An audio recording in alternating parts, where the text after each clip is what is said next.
Welcome to Denmark. I'm Sophie, and I'm thrilled you're joining me today. Today we're skipping the usual tourist spots and diving into Denmark's hidden corners, places where every street has a story and every smile feels like home. We'll wander ancient towns, relax in fairy tale villages, and stand at the edge of the world where two seas collide. This journey is about connection, with the place, the people, and of course the food. So grab a snack, maybe a Danish pastry, and let's explore the soul of Denmark together. Ready? Let's go! Our first stop is a place where time itself seems to have stood still. Our first stop is Ribe, Denmark's oldest town, where history isn't behind glass, it's under your feet. The cobblestone streets have been worn smooth by centuries of footsteps, and every building leans in, as if sharing secrets from 1,000 years ago. The half-timbered houses, painted in warm colors, feel like old friends. Ribe Cathedral towers above, a gentle giant watching over the town for centuries. Climb to the top for a view of red-tiled roofs, winding rivers, and marshlands stretching to the sea, a true perspective on time. At night, the town glows under old-fashioned lamps, and a night watchman still sings as he makes his rounds. It's like stepping into a bedtime story, where tradition is alive and well. Imagine finishing dinner at a cozy inn, stepping into the cool night and hearing the distant song of the watchman. Ribe isn't just a destination, it's a living story, a place where you feel part of something much bigger. Here, history isn't just seen, it's felt. The spirit of the Vikings, the echoes of traders, and the warmth of the community all blend together. It's a reminder that some places endure because they're loved and lived in. Ribe is a gift, a true historical treasure you experience with your whole heart. This is what travel is about, finding places that remind us of the beauty of endurance and community. Even in our fast-paced world, there are places where time slows down. Ribe lets you breathe deeply and just be present. It's not just a tourist spot, it's a journey for the soul. And this is just the beginning of our Danish adventure. Let's keep going. There's so much more to discover. Next, we're off to a real-life fairy tale. We're sailing to Aro and its jewel, Aro, a town straight from a storybook. The air is salty and calm, and the island feels like a peaceful breath away from the world. Aro tiny, colorful houses and hollyhocks make you feel like you're walking through a doll's village. Life here is simple. No big chains, just cozy cafes, art galleries, and independent shops. I spent hours wandering cobbled lanes, watching sailboats in the harbor, and soaking in the quiet. The locals have a relaxed energy. One artist told me, "On Aro, we measure time in tides." Along the shore, rows of colorful beach huts look like candies on the sand. Imagine a summer day here. Your own hut, a swim in the calm sea, and the simple joy of being by the water.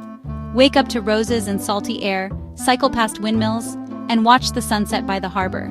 Aro is about being, not doing, a place to recharge your soul. Beauty here is in the details. A painted door, a kind stranger, the rhythm of the sea. This island gently invites you to slow down and find joy in quiet moments. It's a little piece of heaven, real and waiting for you. Sometimes the best places are the simplest. Let's keep exploring. Next up, a town where creativity meets the sea. Denmark's magic is just getting started. Welcome to Ebeltoft, a blend of artistry, history, and the sea. The old town's crooked houses and cobblestone streets are full of Danish charm, but with a creative twist. The quirky town hall, said to be the smallest in the world, and the leaning buildings give Ebeltoft its unique character. The Glasmuseet Ebeltoft, a stunning glass museum, showcases how tradition and innovation coexist. The harbor is home to the Fregatten Jylland, the world's longest wooden ship, a living link to Denmark's naval past.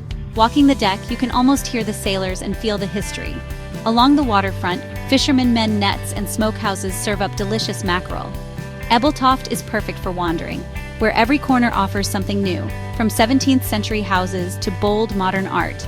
Spend your morning in the old streets, your afternoon inspired by glass art, and your evening on a historic frigate at sunset.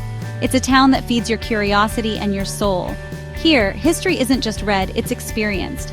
Ebeltoft proves that creativity and tradition can thrive together. It's a place of beautiful contrasts, always ready to surprise you. Ready for the next adventure? We're heading to the very edge of Denmark. Let's go north. Now we're heading as far north as you can go in Denmark, to Skagen, the land of light. The silvery light here makes every color more vibrant, inspiring generations of artists. The Skagen painters tried to capture this magic, and you can see their work at the Skagen's Museum. Step outside and you're in the very scenes they painted. Yellow houses, red roofs, and a creative spirit everywhere. The real highlight is Grennen, where two seas meet, the Skagerrak and the Kattegat. You can see the line in the water where the waves collide, a breathtaking natural phenomenon. Ride the Sandorman tractor bus along the beach, then stand with one foot in each sea. The power of nature here is immense. You feel small and awed at the edge of the world. Imagine the wind in your hair, the famous Skagen light all around, and the waves of two seas battling at your feet. It's a spiritual, unforgettable experience. Skagen is more than a town. It's a feeling of wonder and connection to nature. The art, the light, the meeting of the seas, it all leaves a lasting impression. This is a pilgrimage for art and nature lovers alike. To stand at Denmark's northern tip is to feel truly alive. What a place! Next, we head south for a taste of Denmark's archipelago. The adventure continues. Let's go. We're in Svendborg, the vibrant heart of Funen and gateway to the South Funen archipelago. The harbor buzzes with life. Historic schooners, fishing boats, and ferries to dozens of nearby islands. The food scene is incredible. Local markets overflow with fresh produce, cheeses, and homemade jams. I had the best smørrebrød, open-faced sandwiches, made with ingredients from just a few kilometers away.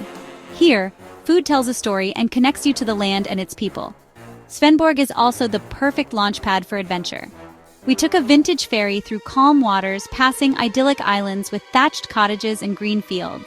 Imagine starting your day at the market, then sailing to a quiet island for a picnic and a peaceful afternoon by the sea. Svendborg invites you to participate, to taste, explore, and connect. It's a town with a generous spirit and a deep love for good food, nature, and community. This is the essence of Danish hygge, cozy contentment and well-being. Here you truly feel it. Ready for more history and drama? Next, we visit Hamlet's castle. Denmark's stories keep unfolding. Let's go! Welcome to Helsingør, home to the legendary Kronborg Castle, Shakespeare's Hamlet come to life. The castle dominates the waterfront, a fortress steeped in royal intrigue and history. Touring its grand halls and dark casemates, you feel the weight of centuries and the legend of Holger Danske, Denmark's mythical defender.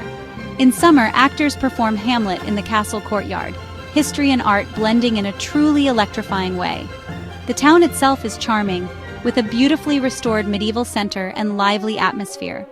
Explore the old Carmelite monastery, a peaceful sanctuary amid the bustle. The revitalized waterfront is now a cultural hub, with the Culture Yard and the innovative MS Maritime Museum built into an old dry dock. Imagine standing on Kronborg's battlements, wind in your hair, looking across the water to Sweden. You've walked the halls where Hamlet's story unfolded and felt the drama of this strategic spot. Helsingør is a city of grand stories, royalty, maritime power, and immortal literature. It encourages you to look deeper, to explore the layers of history and art, a truly unforgettable stop on our journey. Next, we visit the birthplace of fairy tales. Let's find some magic in Odense. Our final stop is Odense, the hometown of Hans Christian Andersen, the world's most beloved storyteller. The old quarters, cobbled streets, and colorful houses feel like stepping into a fairy tale. Andersen's childhood home is a humble yellow house, a powerful reminder that great stories can come from simple beginnings. The new H.C. Andersen's House Museum is an immersive experience, bringing his tales to life through art, sound, and light. Odense blends historic charm with a modern green spirit, parks, gardens, and a river winding through the city. We took a peaceful boat trip down the Odense River, surrounded by lush banks and weeping willows. The food scene is vibrant. Stormspakas, a converted warehouse, buzzes with street food from around the world. Here, community and hygge are everywhere. Imagine sitting by the river, reading Andersen's tales and watching real swans glide by. Odense is a city that celebrates imagination and the magic in everyday life. Fairy tales aren't just for children, they're for anyone who dares to dream. What a beautiful, inspiring place to end our journey. Denmark's magic fills your heart with warmth and wonder. That's the best souvenir you can take home. And just like that, our journey through Denmark's hidden gems comes to an end. From Viking echoes to fairy tale towns, from Skagen's light to Andersen's magic, we've seen Denmark's heart and soul. Thank you for joining me and sharing these discoveries. If you enjoyed this adventure, please subscribe and become part of our community of curious travelers. Until next time, remember to be open, be kind, and always leave room for a little magic. Bye, everybody.